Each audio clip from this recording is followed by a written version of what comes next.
हजारों साल पहले का जिक्र है कि रोम में डी सेक्स नामी बादशाह, जिसे अरबी में दक्यानूस कहते हैं, हुकूमत किया करता था। वो बहुत ही जालिम आदमी था, अल्लाह पर यकीन नहीं रखता था और बुतों की पूजा करता था। उसी बुत परस्त कौम में कुछ समझदार लोग भी रहते थे। वो आपस में अक्सर ये तस्करा करते थे कि ये मिट्टी के बुत हैं जिन्हें कौम के लोग खुदा समझते हैं। बादशाह लोगों को सख्ती के साथ बुतों की पूजा करने पर मजबूर करता था। बुतों से नफरत करने वाले चंद लोग एक दरख्त के साए में बैठे थे और उनमें से कोई दूसरे को नहीं जानता था। उन सब ने मिलकर ऐद किया कि वो हरगिज बुतों की पूजा नहीं करेंगे, बल्कि सिर्फ उस खुदा की इबादत करेंगे जो सबका मालिक है, जिसने चांद, तारे, जमीन, आसमान, पानी और सब इंसानों को पैदा किया है। वही सबको खिलाता है, पैदा करता है और मौत देता है। इन चांद साथियों ने मिलकर एक मकान खरीद लिया और वहां रहने लगे। फिर अपने घर में एक अनदेखे खुदा की इबादत शुरू कर दी। उड़ते उड़ते ये खबर बादशाह तक पहुंच गई कि चंद नौजवान बुतों से बागी होकर किसी और खुदा की इबादत करते हैं। बादशाह ने यह सुना तो गुस्से से लाल पीला हो गया। उसने हुक्म दिया कि नौजवानों को गिरफ्तार करके उसके सामने पेश किया जाए। ये नौजवान गिरफ्तार होकर महल में लाए गए। गिरफ्तार नौजवान बेखौफ बादशाह के सामने आ गए। बादशाह ने उनसे कहा, मैंने सुना है कि तुम कौम के खुदाओं को बुरा भला कहते हो और एक ऐसे खुदा को मानते हो जिसे कभी आंख से देखा भी नहीं। चाहे तुम जवान हो, इसीलिए अपने मजहब से भटक गए हो। देखो, तुम इन बातों से बाज आ जाओ, मैं तुम्हें अच्छे अच्छे ओहदे और इनाम दूंगा।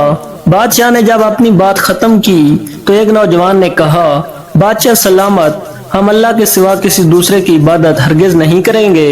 हमारा अल्लाह तो बड़ी ताकत वाला है। फिर आपको भी दावत देते हैं कि आप भी झूठे खुदाओं को छोड़कर सबसे बड़े और सच्चे खुदा की बंदगी करें, जो मारता भी है और जिंदा भी करता है, सबको वही रिस्क देता है, पानी बरसाता है, फसल उगाता है और औलाद भी देता है। बादशाह ने जब देखा कि नौजवान अल्लाह की तारीफें किए जा रहे हैं तो वो गुस्से से कांपने लगा और जोर से चिल्लाया, बकवास बंद करो। उसने नौजवानों से कहा, मैं तुम्हारे बाप दादा की इज्जत करता हूँ, वरना तुम्हें अभी और इसी जगह कत्ल कर देता। मैं तुम्हें सोचने का मौका देता हूँ। अगर तुम अपने इरादों से बाज नहीं आए तो गर्दन उड़ा दूंगा और अगर बुतों को मान लिया तो दरबार में जगा दूंगा। ये मुसलमान नौजवान बादशाह के दरबार से निकलकर सीधे अपने इबादत खाने में आ गए। ये वही मकान था जो उन्होंने खरीदा था। सब ने मिलकर मशवरा दिया कि हम शहर से दूर किसी पहाड़ के गार में चल कर रहते हैं, वहाँ अल्लाह की इबादत करेंगे और जब तक उस जालिम बादशाह की हुकूमत खत्म नहीं होती हम इसी जगह रहेंगे। रात को जब सब लोग सो गए और हर तरफ अंधेरा छा गया तो ये नौजवान खामोशी के साथ उठे, अपना सामान बांधकर कंधे पर रखा और शहर से पहाड़ की तरफ चल दिए। उन्होंने एक कुत्ता पाल रखा था, वो कुत्ता भी उनके साथ चल दिया। चलते चलते दूर दिन दोपहर को एक पहाड़ के पास पहुंचे। वहां एक गार था। उन नौजवानों ने अपने हाथों से इस गार को साफ किया और गार में बैठकर सुस्ताने लगे। तवील फासला पैदल चलने की वजह से वो बहुत थक चुके थे। कमर सीधी करने के लिए लेट गए। उनका कुत्ता गार के मुंह पर बैठकर पहरा देने लगा। थकन और रात भर पैदल चलने की वजह से उन्हें नींद आने लगी और एक एक करके सब सो गए। कुत्ता उसी तरह पहरा देता रहा। अल्लाह ताला ने उन्हें ऐसी नींद सुलाया कि वो गार के अंदर 300 साल तक सोते रहे। उन्हें भूख लगी और ना वो बीमार हुए। 903 साल के बाद सब एक एक करके उठ गए। एक दूसरे से पूछने लगे, बड़ी गहरी नींद थी, हम कितनी देर तक सोते रहे?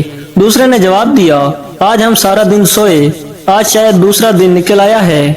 एक साथी कहने लगा, 2 दिन हो गए हैं हमें सोते हुए, अब बहुत भूख लग रही है। उन्होंने कहा कि हम में से एक आदमी जाकर बाजार से खाना ले आए। उनमें से यमलीखा नामी नौजवान कुछ पैसे लेकर खाने का सामान लेने शहर की तरफ जाने लगा तो सब ने उसे अच्छी तरह समझा दिया कि किसी को हमारे बारे में मत बताना, वरना जालिम बादशाह गिरफ्तार कर देगा।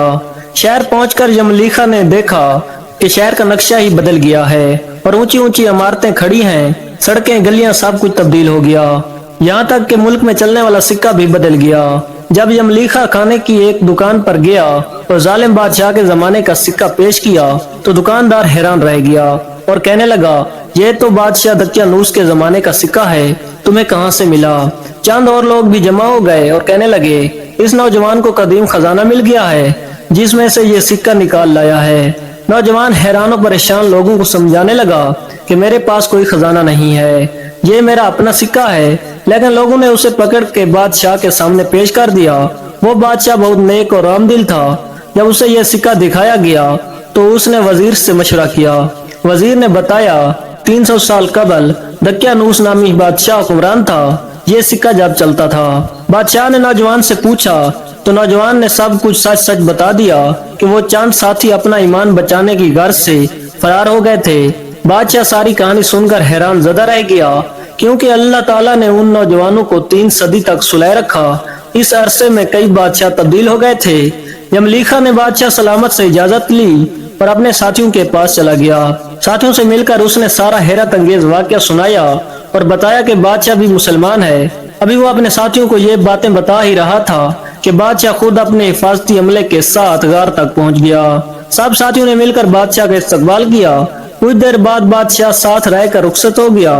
वो सब साथी गार के अंदर चले गए और अल्लाह के हुक्म से सब के सब इंतकाल कर गए।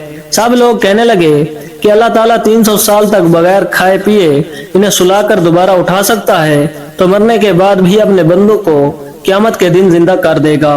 वसलम नाजरीन, अगर स्टोरी अच्छी लगी तो प्लीज हमें सपोर्ट करें और हमारे चैनल को जरूर सब्सक्राइब करें।